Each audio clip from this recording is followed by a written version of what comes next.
Hola, ¿cómo están? Soy Francisco Belaunde. Bienvenidos a una nueva edición de Hablemos del Mundo.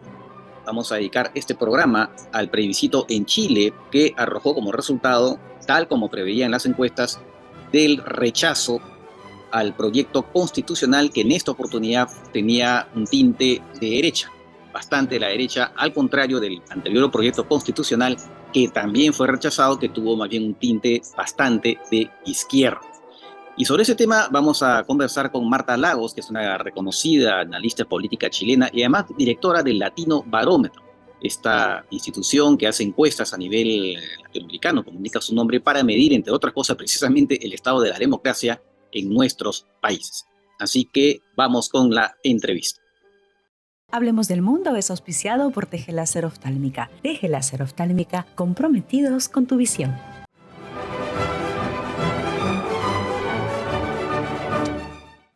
Bien, muchas gracias, señora Lagos, por haber aceptado la invitación para conversar sobre los resultados y consecuencias del plebiscito en Chile.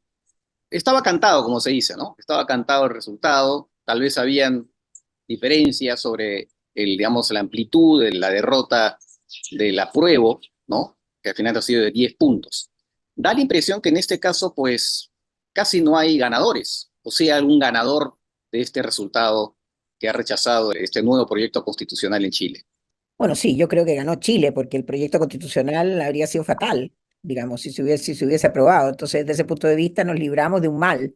En ese sentido, sí hay un ganador. Ahora, claro, ganadores electorales también hay. Ganó, ¿no es cierto?, la opción, digamos, que tenían los partidos o el oficialismo, pero ganadores políticos no hay. Ahí es donde ya la victoria se diluye en esta crisis profunda que tiene la política, donde la política pierde.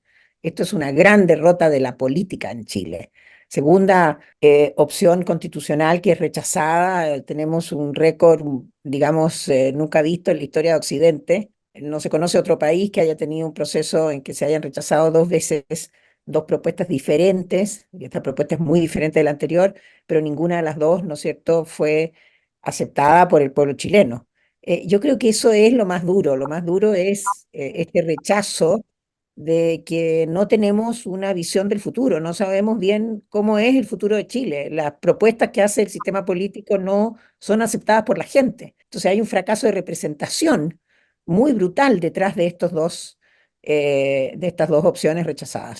Ahora, es curioso porque, por lo menos en el caso de del primer intento, hubo gente nueva, suponía que había una renovación de la representación, ¿no? En la primera convención constituyente había gente nueva que estaba ahí y uno decía, bueno, hay una renovación, pero al final tampoco ha funcionado ese intento.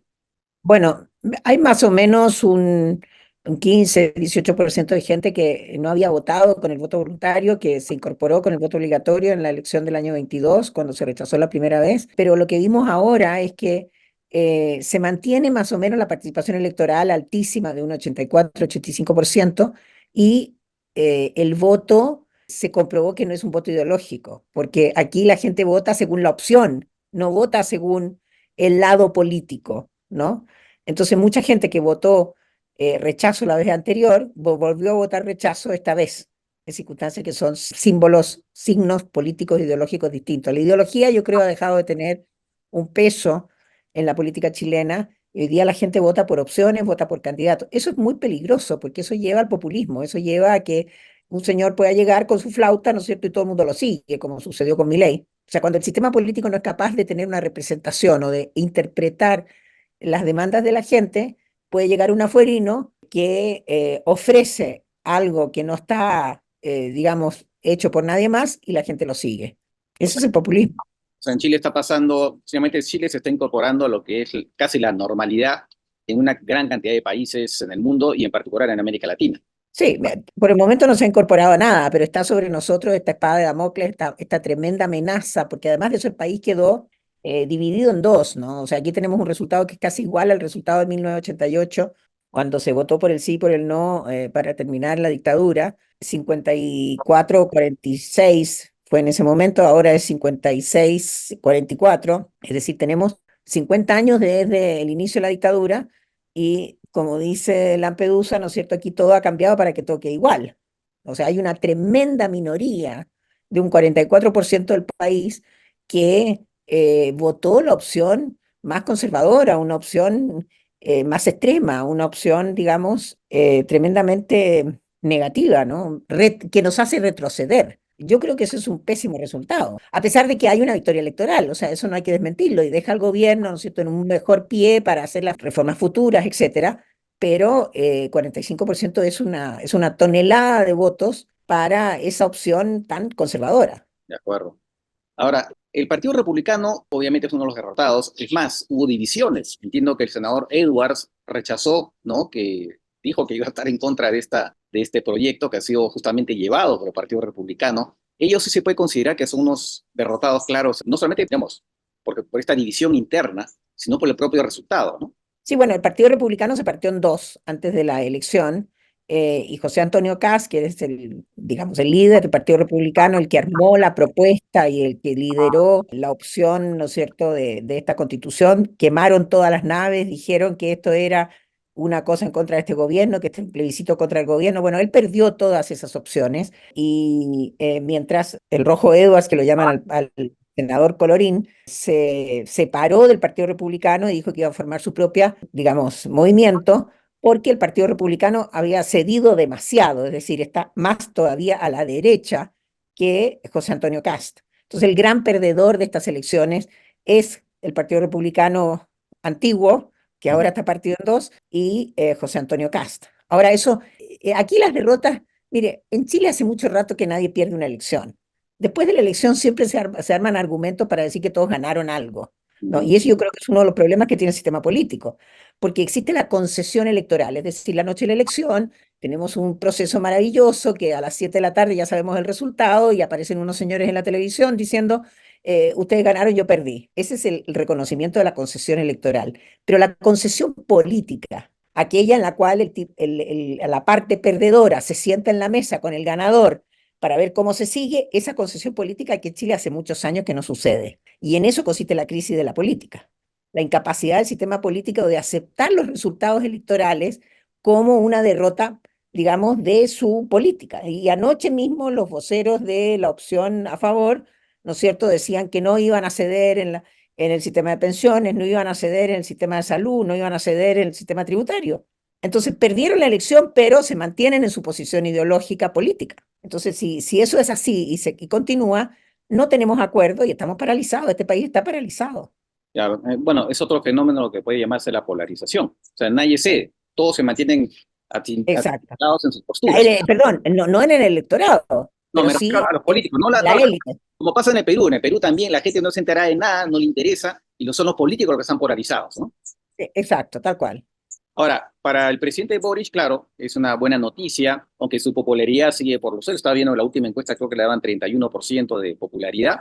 Claro que para la presidenta de Perú sería pues un triunfo, ¿no? Pero en todo caso, para el señor Boric no es lo mejor. Pero en todo caso le da, como usted decía, de repente un poquito más de aire para llevar algunas leyes que le interesan. Y además está también muy complicado con el tema de la seguridad, ¿no? Que es otro tema que también, como en otras partes, en Chile se ha convertido tal vez en el tema, ¿no?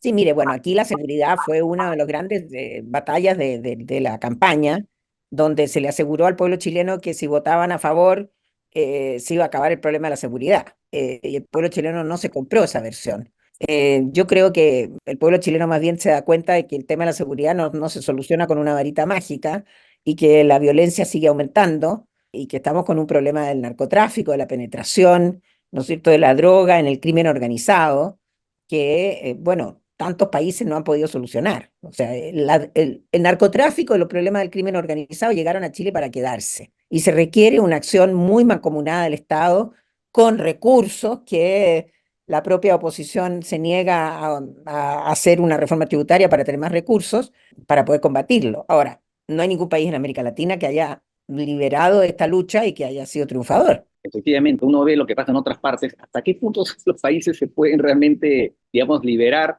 ¿no? Liberar del flagelo del crimen organizado, de la droga y todo lo demás. ¿Hasta qué punto es factible? Bueno, mientras existe este nivel de desigualdad y de pobreza, es prácticamente imposible, porque la gente que está desempleada o los jóvenes que no tienen futuro son fácilmente captables por el narcotráfico.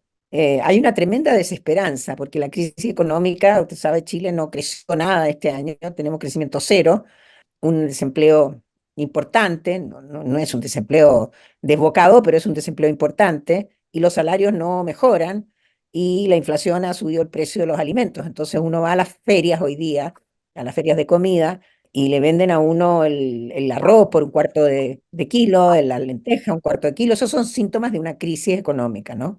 Y esa crisis económica es caldo de cultivo para el narcotráfico. Claro. Ya para cerrar, lo último es, bueno, se vienen elecciones en Chile este próximo año, ¿no? Para gobernadores, me parece, y después son las Sí. elecciones generales. Entiendo que no va a ser obligatorio el voto, o sí, no usted me dirá ahora. ¿Cómo ve usted esas elecciones? ¿Cómo se presentan a nivel político? Podría parecer, como usted dijo, un outsider de pronto, ¿no? Como aparece en otros lugares. ¿Cómo ve usted ese panorama político, finalmente de corto plazo, ¿no? Porque es ahorita, es el próximo año y después el siguiente, ¿no? Las elecciones locales en Chile han sido siempre menos políticas, porque depende mucho de los caudillos locales.